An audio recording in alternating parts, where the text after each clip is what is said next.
That just leads me to introduce the speaker, who I'm very pleased is here. Dr. Rebekah Higgitt is Principal Curator at the Science at the National Museums of Scotland, and through roles at Greenwich and Edinburgh and a long career in both the history of science and museum creation, she's helped transform our understanding of the 18th century.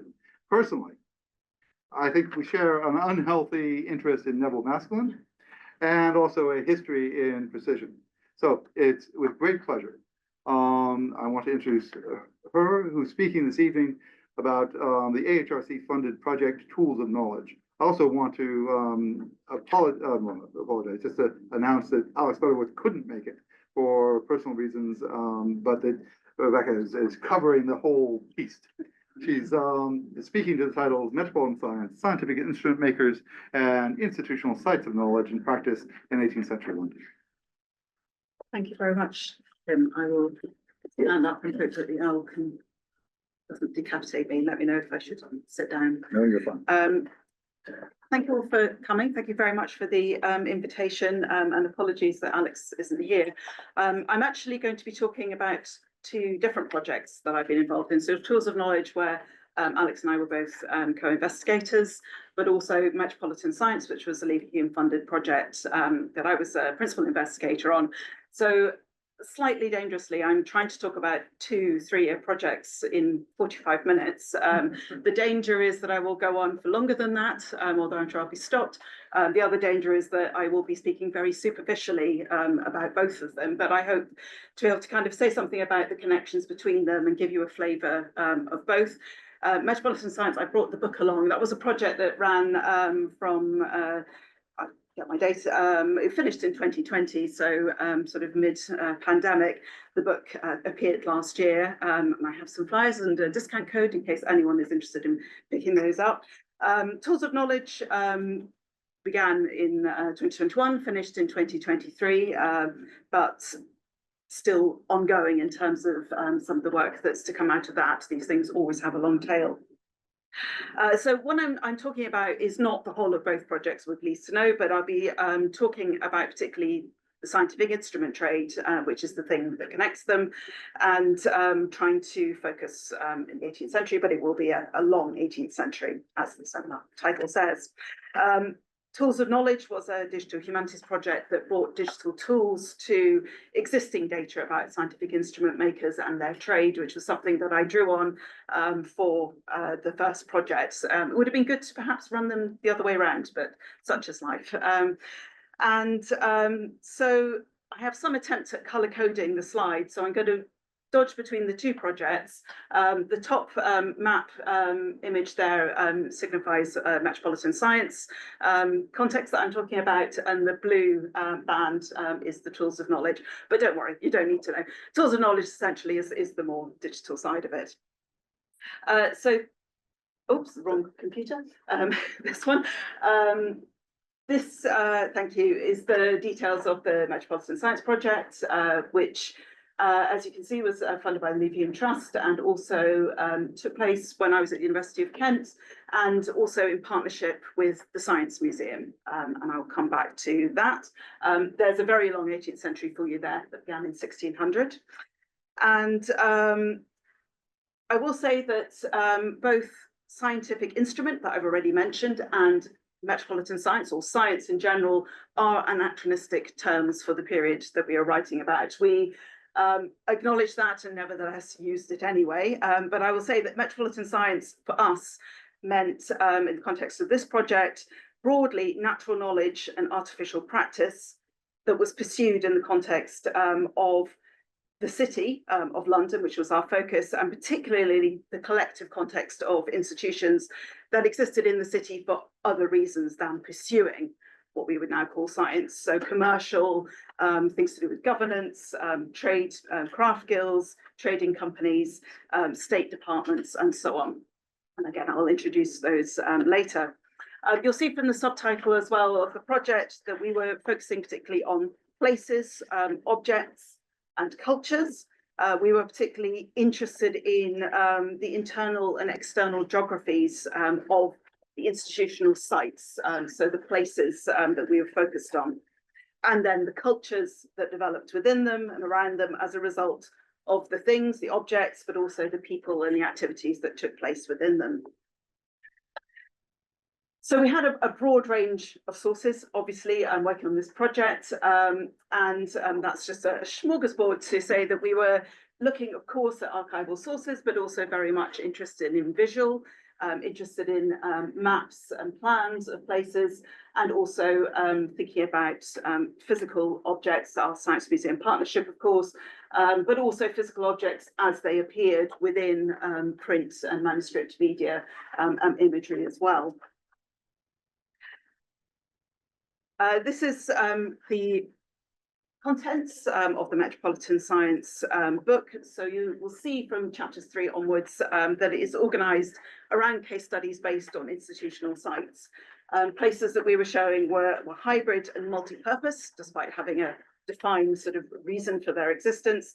But also those sites were giving corporate identity and purpose to the wide range of activities and people that were within them or passed through them. So we were looking at the Mint in the Tower, the Ordnance Office also in the Tower of London, and then the Arsenal connected to the Ordnance down in Woolwich.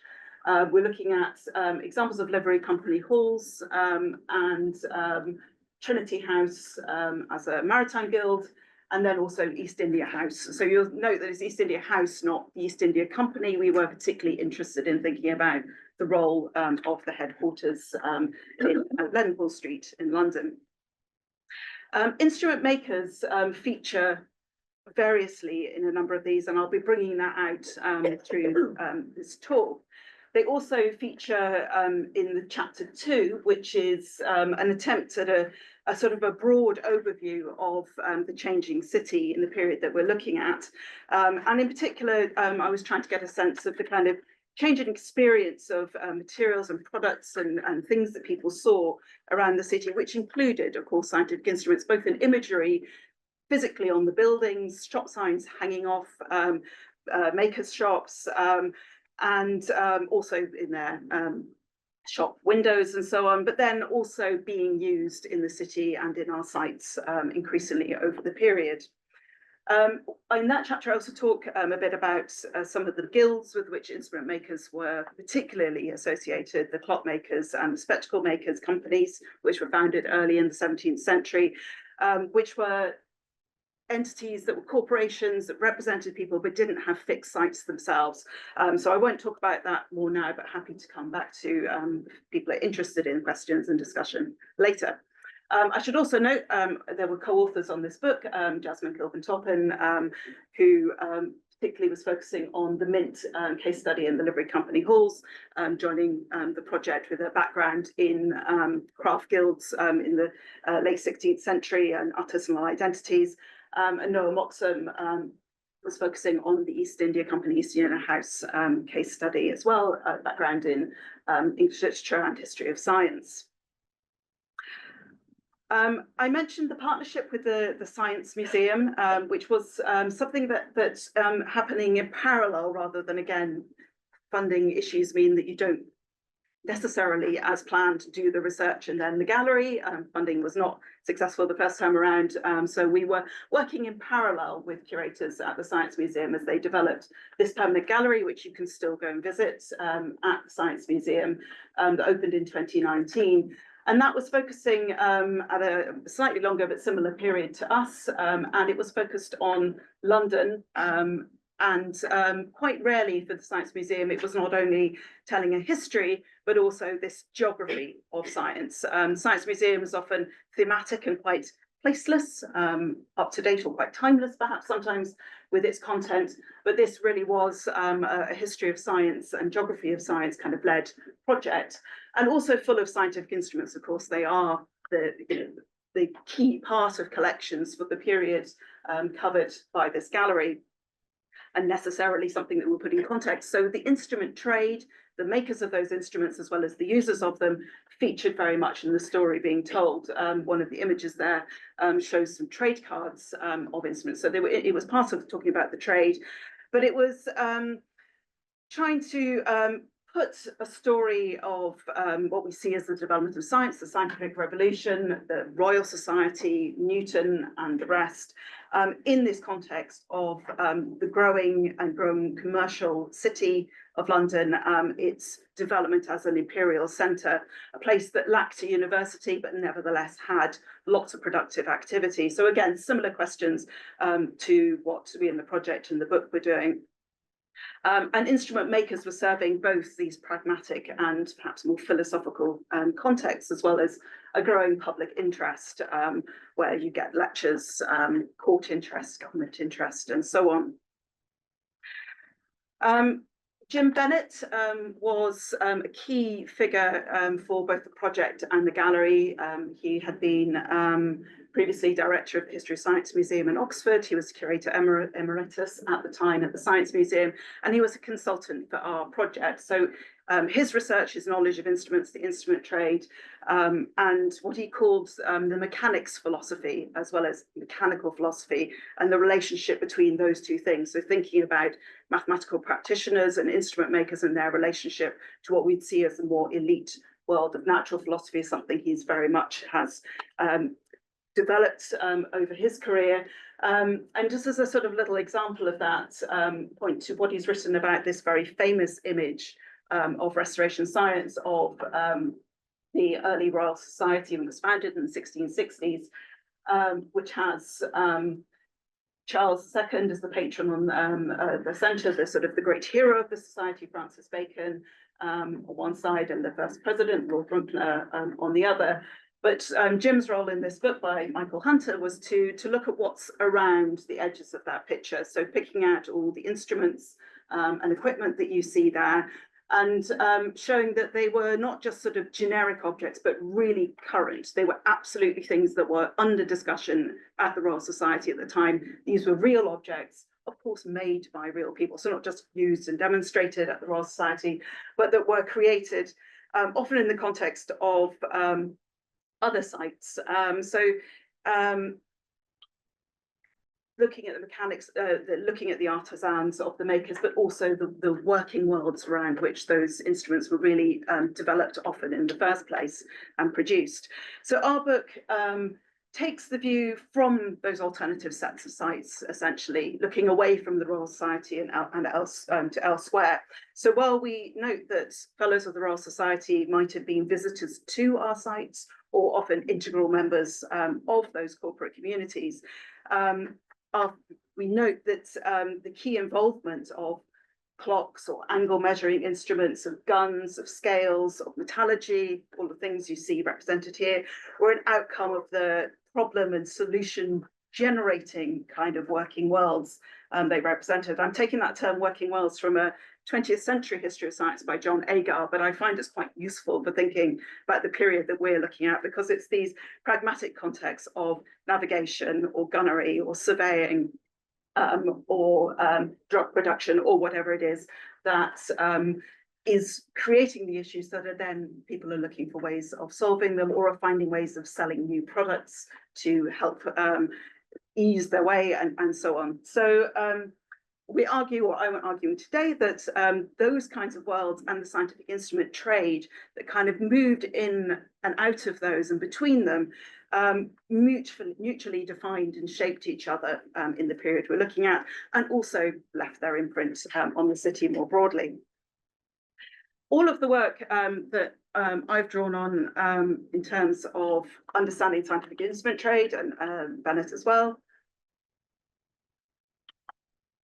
has been facilitated by collaborative work undertaken by curators and collectors, also dealers of scientific instruments, who have, especially since the 1970s, been interested in not just thinking about the elite figures associated with discoveries and instruments, or with just the prettiness of brass and glass objects and so on, but actually been trying to understand the business, understand the artisanal people behind those objects. So seeking out, in order to better represent in our museums, the names, the dates, the guilds, the addresses, the advertisements, the products of these makers, to try and help identify and catalogue collections, but also then to tell the kinds of stories that Jim Bennett and the Science Museum and the Science City Gallery have been telling.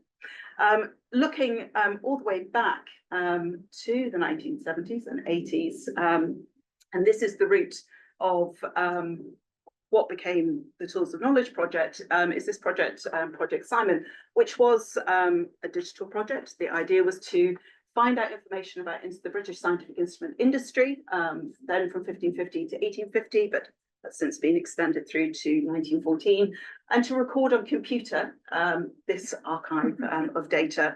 And that was something that went through various institutions, various individuals, began at Oxford, continued in my day at Greenwich, where Gloria Clifton was running this project and adding to this project with the help of many others for many years, creating cards like the one you can see there. And I knew and used this project for my Metropolitan Science work in the context of Gloria's Directory of British Scientific Instrument Makers, published in 1995, and the Access database, which I wasn't using because it wasn't accessible, because it was just at Greenwich. You had to go and actually talk to Gloria or curators there in order to use it. So one of the things that the Tools of Knowledge project wanted to do was to use this very rich source of data, transform it into a semantically modeled database and make it accessible to researchers much more widely, but also make it searchable and discoverable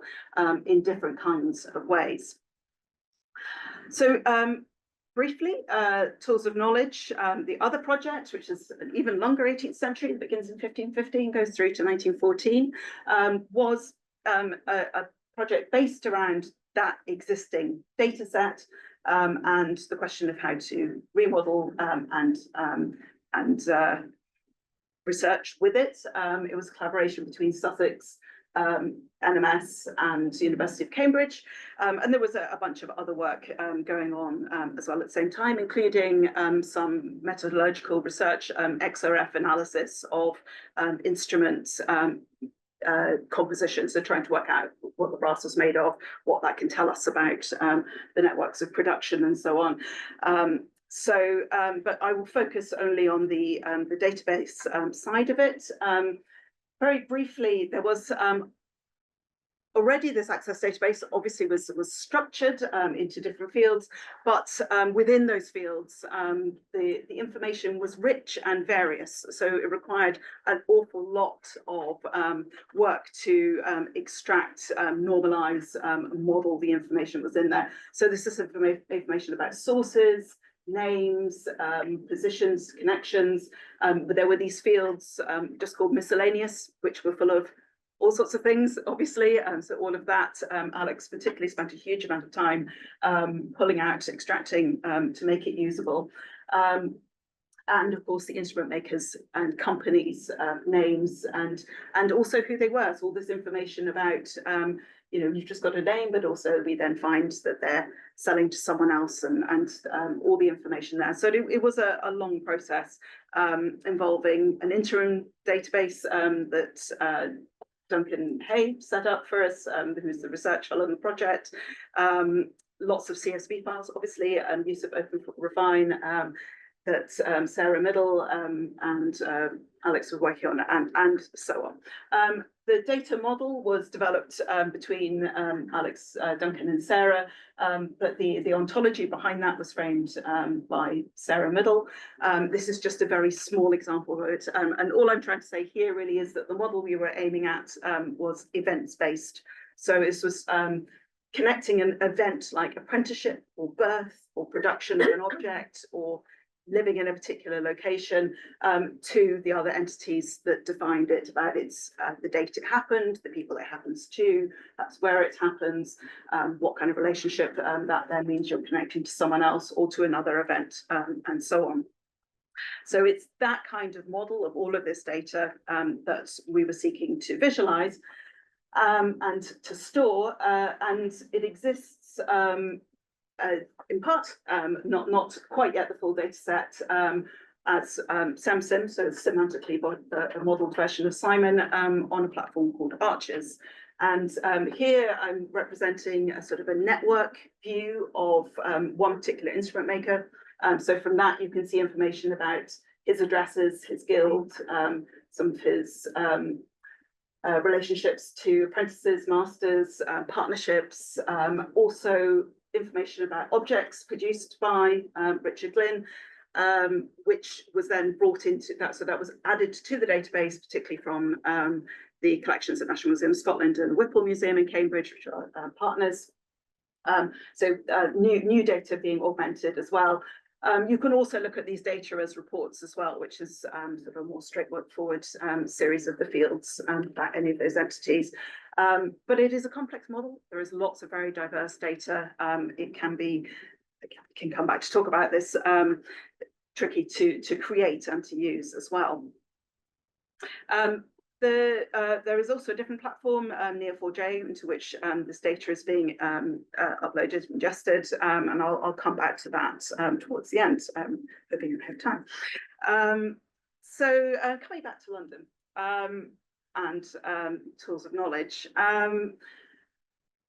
Several of our sites that we were looking at were based in the southeast part of the city. So I'll talk very briefly about these ones today.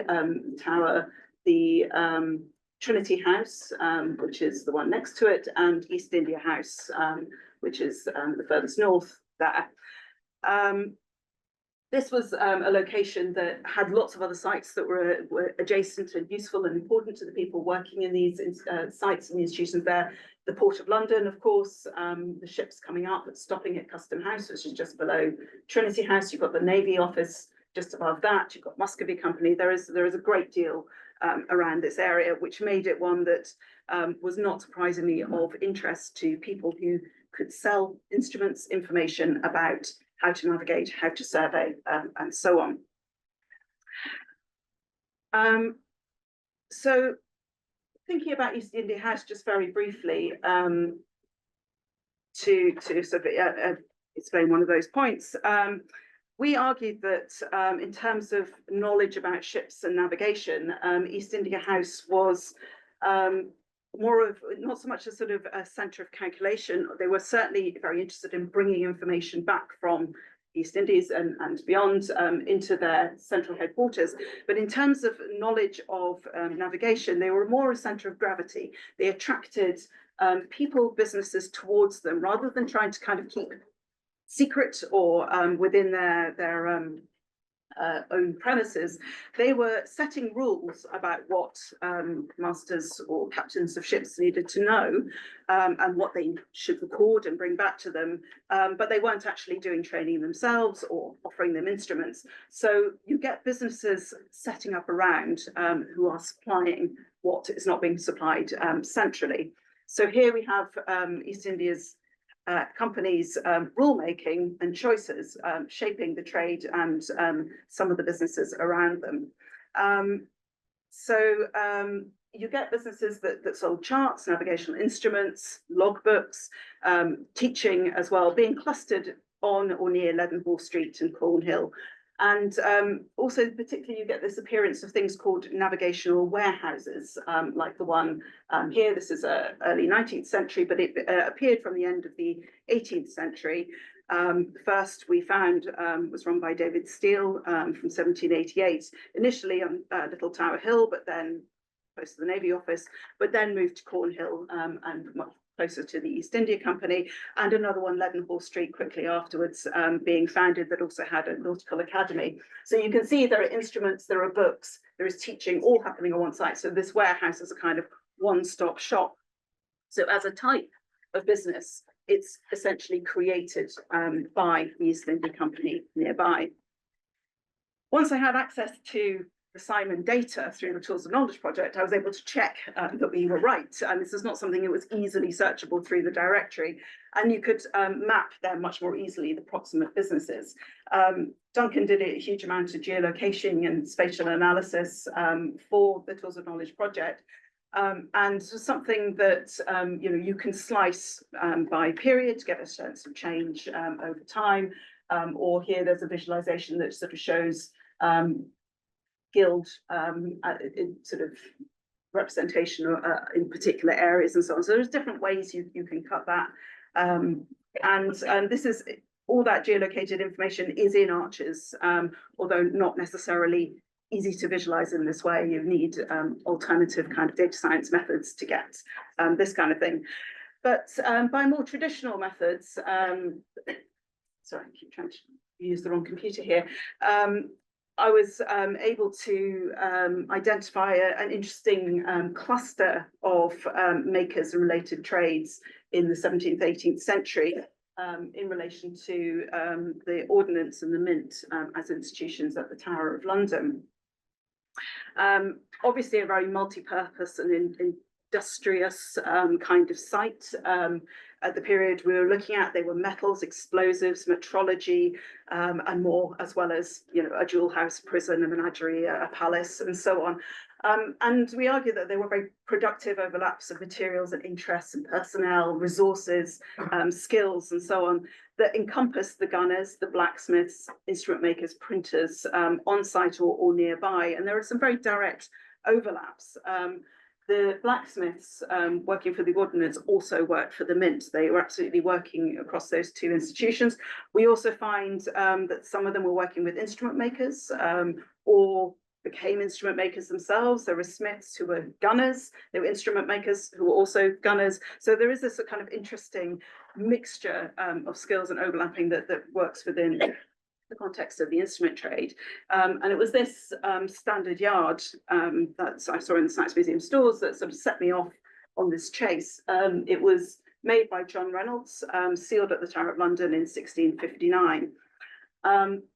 There was an earlier John Reynolds who was located just at the end of Tower Street, near the southeast end of Barking Churchyard, which you can see on that map there, who was not this one, but another one who may have been the same individual as the master gunner of the early 16th century, who we know was likely interested in instruments because he trained the tower gunner and engineer Robert Norton, who published the design of an instrument called the Cosmodolite in 1628. So you can see these connections variously going on, but and I will come back to that location where the earlier John Reynolds was, just opposite the bulwark, on the way into the main entrance of the tower.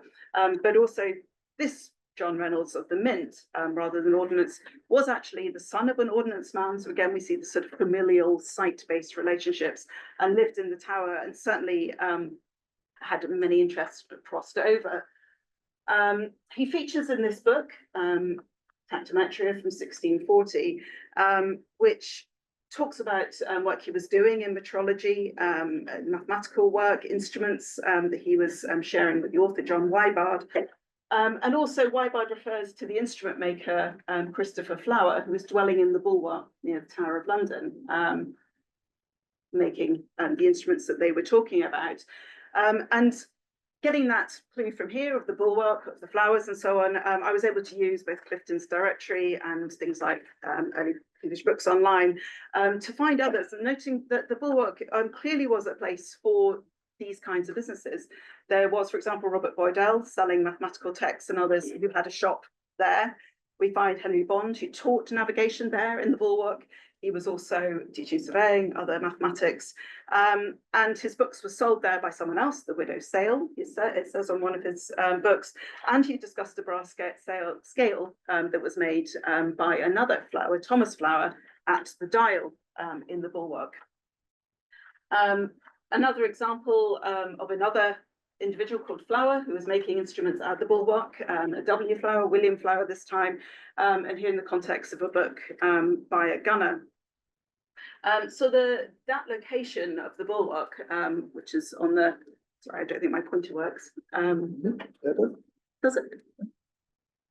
Don't know. Anyway, just where you can see those buildings sort of facing onto the moat. It was a very busy area with lots of trades and artisans within it, and there was often issues about them encroaching on the Mint, sorry, on the Mint's interest, but on the moat around. And it was a question of security as well as what they looked like. So we find that the successor to the business of the flowers, who was called Joseph Hone, who then gets referred to in the books by Bond as being the maker of the instruments that he's talking about, He began off in the bulwark, but then got moved out when they cleared the area and onto the wharf in front. And he was someone who was a day paid gunner, but also a mathematical instrument maker based in the bulwark, then Tower Wharf. He had successors by apprenticeship, who are William Dean and then John Rowley, who became successively and officially instrument makers to the ordnance.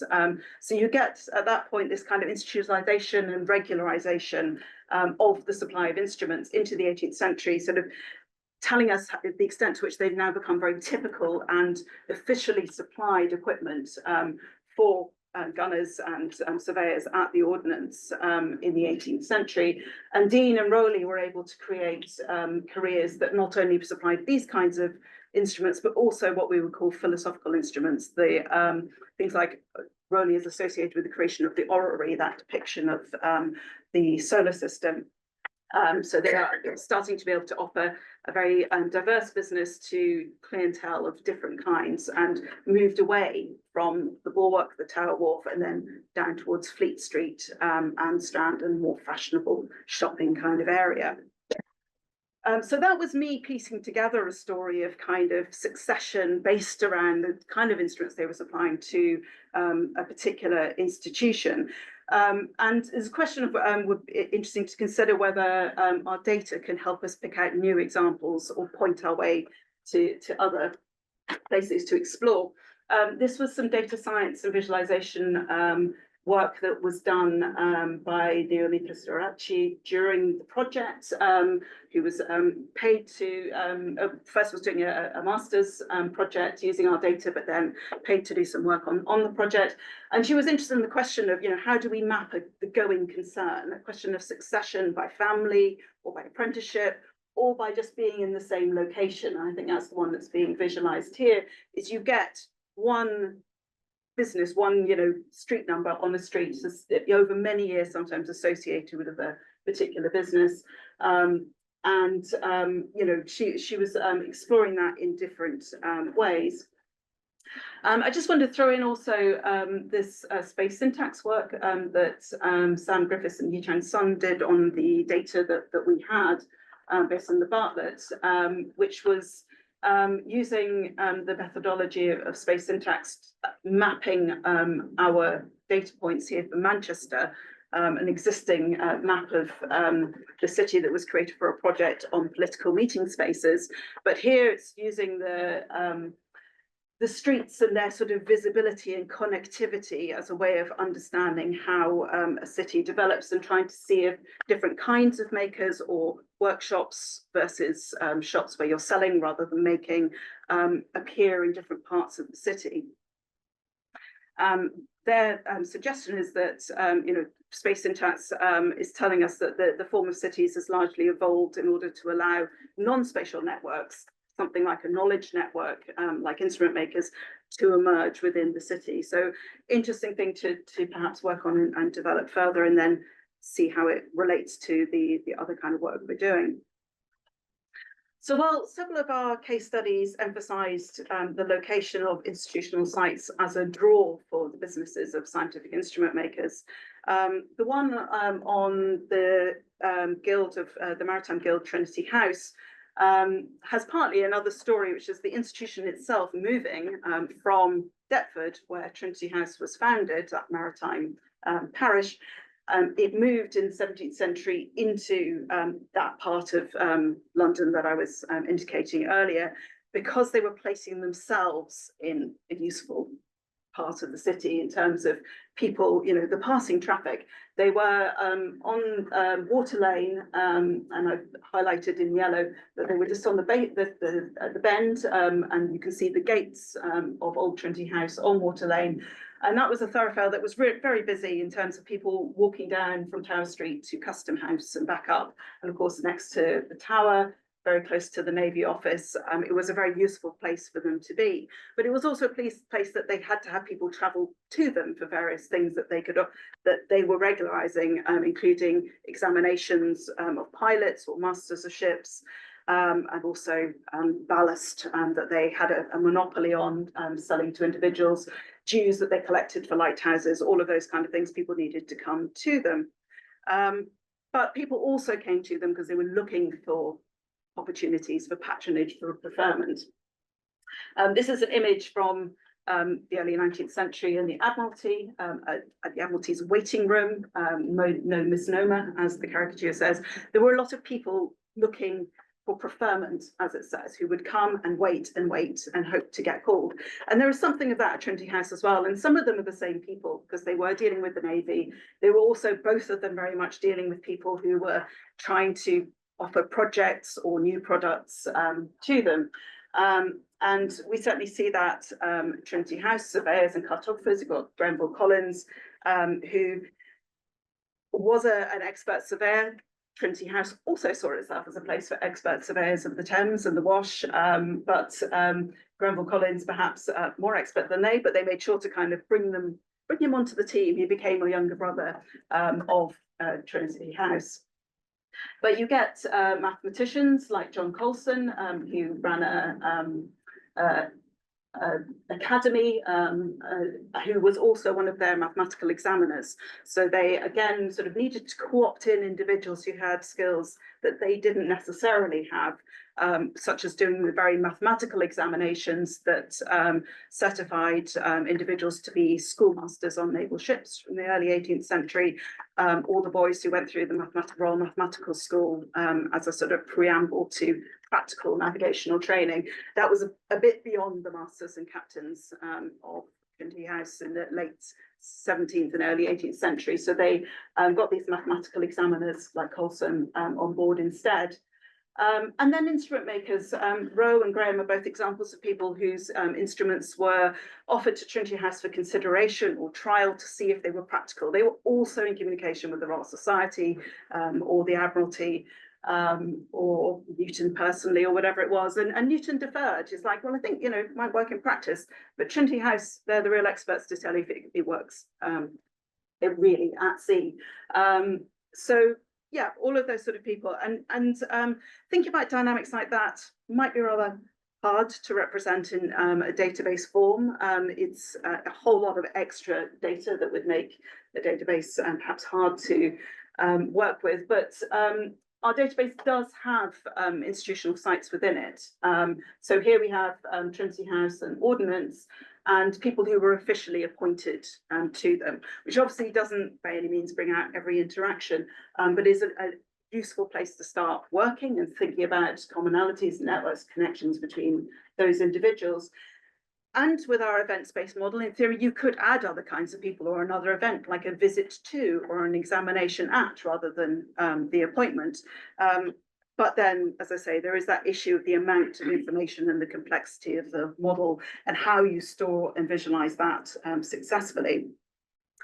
And that was one of the reasons we came up with these sort of two different solutions for housing our database at present, one being Archers, which is freely available, well supported, updatable kind of platform that was designed in collaboration with Getty, I think, specifically for cultural heritage. And that, we hope, will work as a solution for sharing with Royal Museums Greenwich, who, as partners of the project, are committed to hosting this iteration of a database that it was made as the access version by their own curators. But we also worked with Neo4j as a different platform that can support the kind of data science that I was showing earlier that Duncan and others were working with, and also some visualizations that we worked with Andrew Richardson from Northumbria University producing these. And I'm just going to run a video that shows one of them. This is so these examples are just from a subset of the data, but it shows, thinking about networks and how they change over time, and this rather nice view that takes that kind of network view and makes it linear, makes it chronological. So one of the things that's often a problem with those sort of network graphs is they don't bring chronology into account, which is of course what historians really want. And in this view, you can put the names we have that are clustered into series, because of the events-based model, you can think about the relationship through dates, and they are real data points. You can see that they're connecting family relationships, I think in this case, or business succession together. There could be much more in there potentially, but that's a nice way of getting into this kind of rather messy network that's, we were talking earlier, so perhaps tells you what you know. The sort of the individual who's got the biggest connections is the one that we know most about, has been most researched, not surprising, that sort of thing.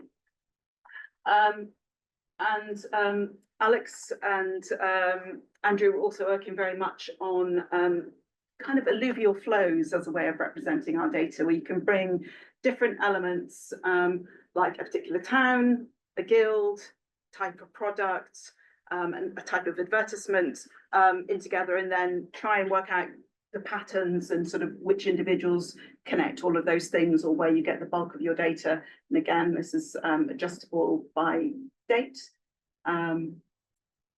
This is still being actively worked on.